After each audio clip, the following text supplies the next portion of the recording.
ask you a question. Tell me, I'll give you 4 or 5 things. Tell me which one's different. Red Delicious, Macintosh, Golden Delicious, Corona, and I already said Macintosh. Well, let's just do those 4. Out of those 4, Corona. Corona is the different one, right? Corona. You're only half right. From the consumer's perspective, you nailed it. The rest are just apples. But the Corona is different. But from the Apple's perspective, the vendor, you're totally wrong. Because if you're the Macintosh, you're like, well, hold on. I'm the tart-tasting apple. Granny Smith is a granny. And Red Delicious, a little crunchy. I'm totally different than those. And Granny Smith is like, wait, hey, I'm the established apple. I've been around a long time. I'm a little bit mealy, but I taste pretty good. All the apples perceive themselves differently. There is a problem that we are experiencing in this situation, and it's called labeling. So in your business, how do you change your label? If you're a speaker, and I'm not, that's a great thing, but your consumers are saying, well, you're all speakers. What is your difference? And here's the key. Recognize that 95%, just like Cirque du Soleil, 95% of what you do and I do and everyone else does is exactly the same. So don't worry about that. We all speak. It's 5% you do different, and that is where your label has to be. Consumers, people that buy our services, assign labels to us because they have to. It's easy to understand what you do if I assign a label to you. When I did computer network integration, I was the computer guy. And when someone else would come in and sell computer services, that was the computer guy. And when she came in and sold computer services, she was the computer guy. We're all computer guys because to the customer's perspective, to understand and learn all the intricacies of what I do and how great and how different I am, it was too complex, so I was the computer guy. And what happens when you get assigned that one label of just being the computer guy, the only way I can differentiate myself is price. I gotta be the cheaper guy. I gotta be cheaper. You know, this is a computer guy, this is a computer guy, why should I use you? Are you cheaper? And apple's an apple's an apple. Are you the cheapest apple? You know, we'll go out and pay $7 for a Corona, but if a Macintosh is charged $7 and there's a Granny Smith for $1, why would I pay $7 for a Macintosh? It's an apple. It's just an apple.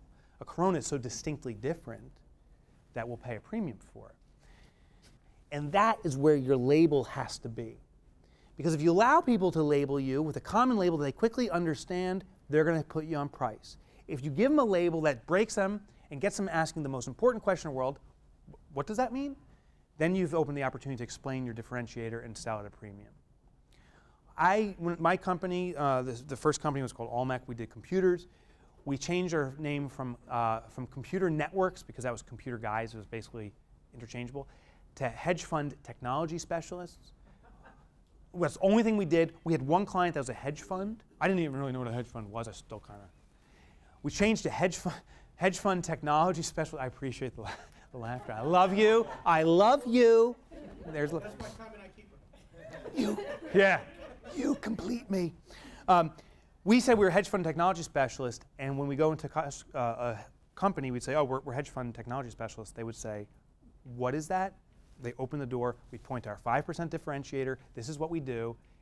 95% was the same as everyone else, and we could dictate a premium. Our prices went up about 75% overnight doing that. And then that company it's now in the millions. I actually sold the company, and it continues to grow under that same premise.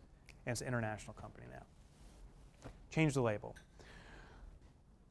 In business, this plays out on a national scale in the circus industry. Does everyone know Barnum Bailey, Ringling Brothers Circus? Okay. Do you know what they charge what the ridiculous price they charge for a ticket if you want to see them in Madison Square Garden? What do they charge?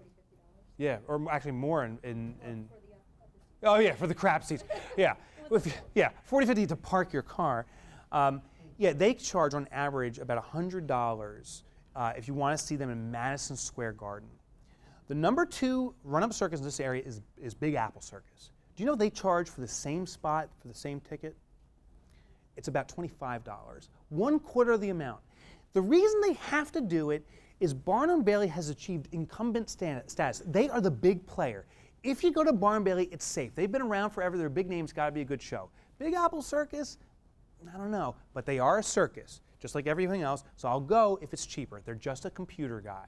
It's a label. It's a circus, a circus. There's another type of circus that goes around that will barely pay anything for. It's called the Carny Freaks. your local town, the carnies come. It's like, I'll barely pay $2 for a ride, and just don't touch my children. Please do not touch my children. Right? They have to compete on price. They could never charge the premium. But there's one circus that changed its label, and now they can charge a premium. Do you know what it is?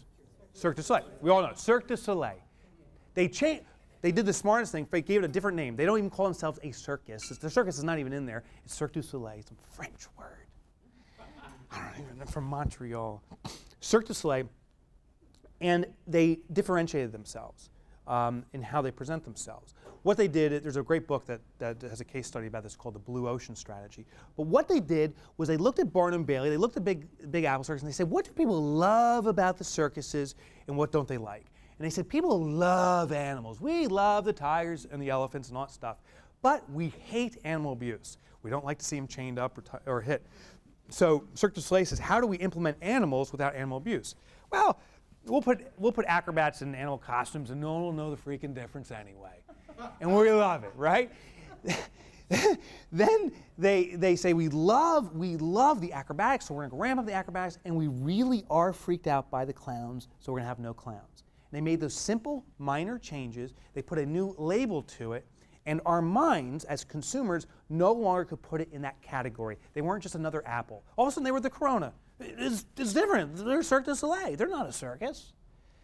Do you know the internal operations of Cirque du Soleil, the internal infrastructure is 95% consistent with Barnum Bailey Circus? They're only a 5% difference in how they operate. Yet because their label, Cirque du Soleil, and all the emphasis about that 5% difference, it becomes a whole new experience to us. And we consume it. And we pay a premium. Cirque du Soleil dictates $200 a ticket at Madison Square Gardens. And they're usually sold out 2 years in advance. So good luck getting a ticket. You're going to have to see them off Madison Square Garden.